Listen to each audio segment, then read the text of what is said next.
Bienvenidos a la segunda parte de Te leo sobre muerte y más allá.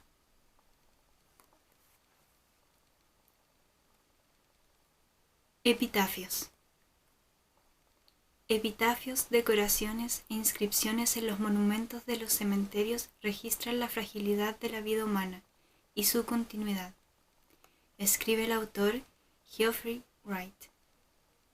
Nos cuentan cómo vivían las generaciones anteriores y en qué creían.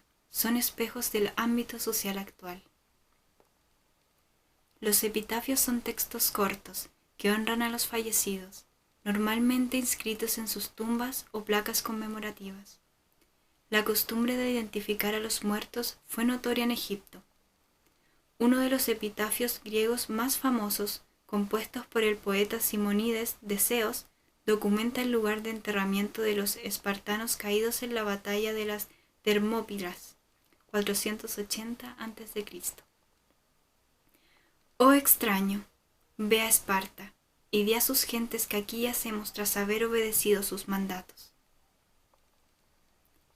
Muchos epitafios son breves inscripciones consistentes en el nombre del fallecido y las fechas de nacimiento y muerte.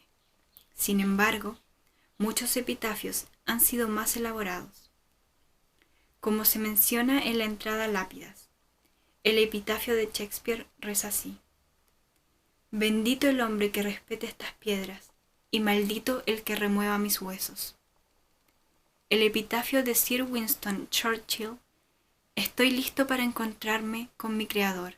Si mi Creador está listo para encontrarse conmigo, es otra cosa. El de Karl Marx: Los filósofos no han hecho más que interpretar de diversos modos el mundo, pero de lo que se trata es de transformarlo.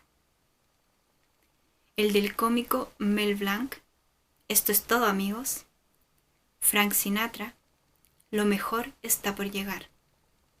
Y los de tres famosos matemáticos: David Hilbert: Debemos saber, sabremos. Paul Erdos: Por fin ya no me vuelvo más y más estúpido. Ludolf van Zelden: 3,14, 15, 92, 65, 35, 89, 79, 32, 23, 84, 62, 64, 33, 86, 27, 95, 0, 2, 8, 8. La muerte nos acecha desde el momento en que nacemos, escribe la autora Catherine Miller, y sabemos que algún día, de algún modo, nos enfrentaremos a nuestra propia mortalidad. En esta contienda final, ¿por qué no deberíamos tener la última palabra? Por tanto, el epitafio.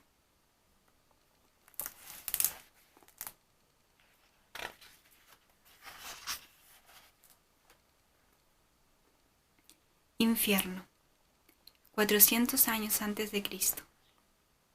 En el poema épico del siglo XIV, Infierno, el poeta italiano Durante degli Alighieri, conocido como Dante, atraviesa la entrada al infierno y ve la inscripción: Perded toda esperanza los que entráis.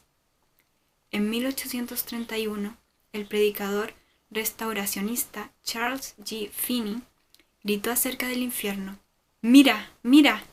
Mira a los millones de desdichados rechinando sus dientes, mordiéndose la lengua, levantando la cabeza del lago de agua hirviendo. A pesar de estas aterradoras imágenes, cuando nació el concepto de infierno no era un lugar de eterna tortura y castigo para los malvados. Más bien era un inframundo, para las almas errantes de los muertos.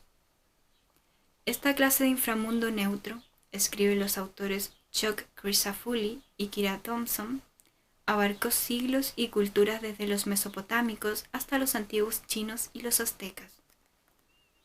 Los primeros israelitas y los griegos creían en un Sheol y Hades, subterráneos respectivamente, donde vivían las almas de los buenos y los malvados. Pero estos inframundos no se referían normalmente a un lugar de eterna tortura o castigo. En las religiones orientales, escriben Crisafulli y Thompson, la creencia en la reencarnación significaba que el infierno, más que un lugar de eterno tormento, era como un horrible trabajo temporal, cumples tu pena redimiendo los pecados de una vida y te preparas para otra oportunidad de llevar una buena vida. Los griegos antiguos tenían su Tártaro, un lugar profundo de especial sufrimiento para los malvados dentro de Hades, descrito por Platón en Gorgias, 400 a.C. El Corán describe un terrible infierno islámico de muchos y diferentes niveles, y los antiguos chinos creían en una versión del infierno a la que llamaban Diyu, un laberinto subterráneo de estancias donde las almas expían sus pecados.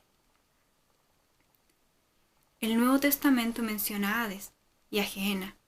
Aquí Gehenna es un lugar de eterno tormento y parece referirse al valle de Hinón, en el cual se sacrificaban niños al dios canaanita Moloch. Más tarde los romanos usaron esta área como vertedero de basuras y crematorio, donde el fuego ardía casi constantemente, lo que bien pudo haber llevado a esta metáfora del infierno.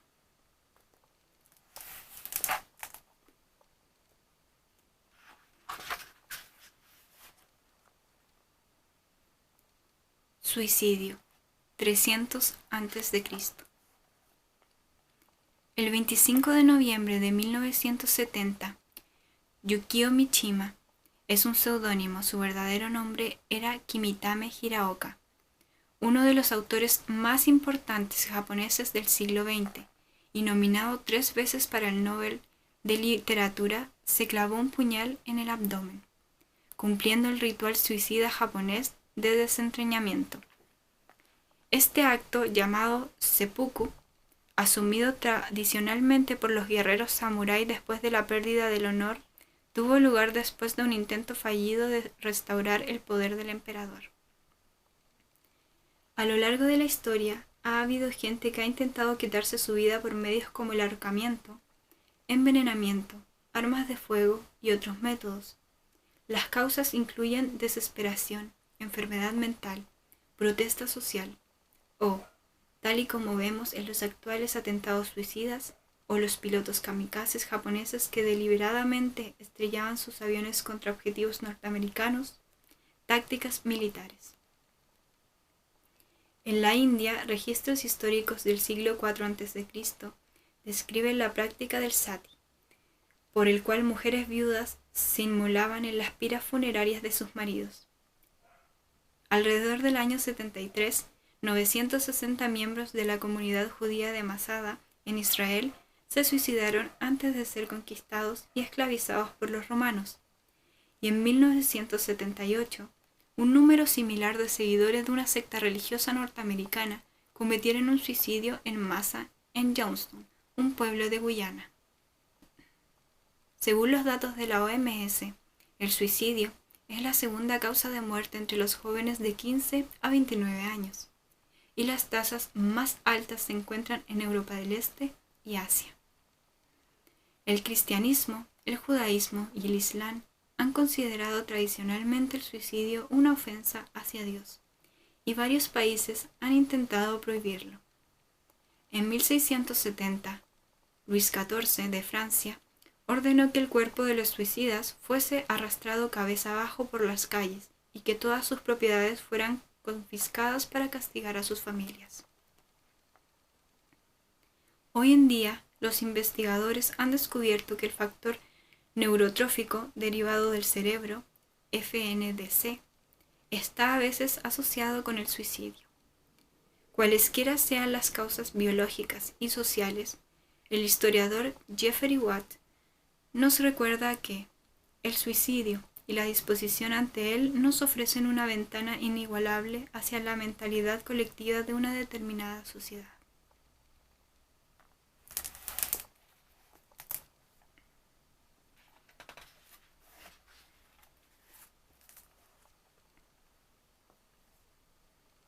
Guerreros de terracota, 210 a.C.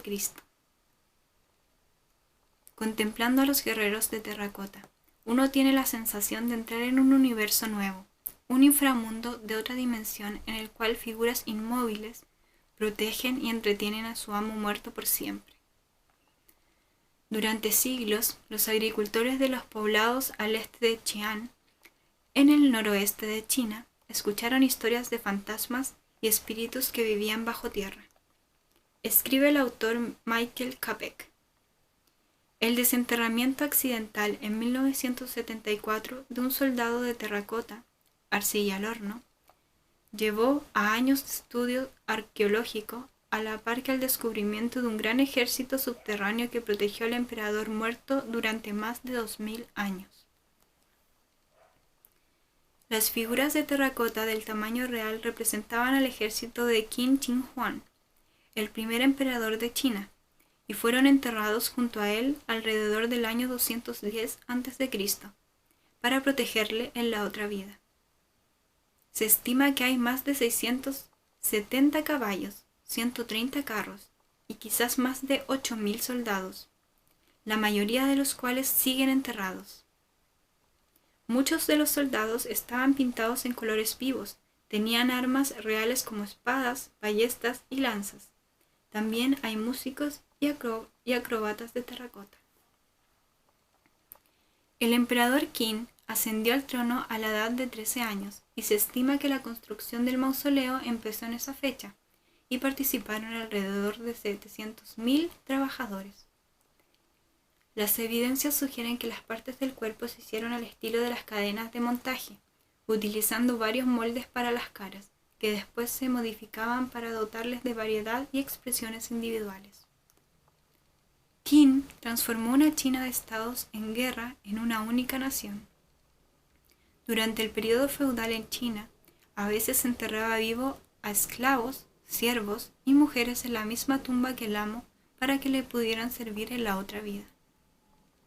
Afortunadamente, en el tiempo de Qin, esta práctica había desaparecido, y para él era suficiente con los hombres de terracota.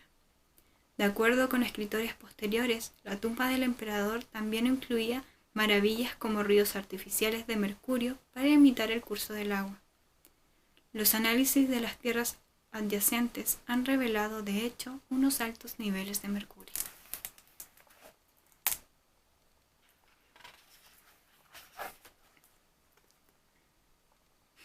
Xibalbá, 100 a.C.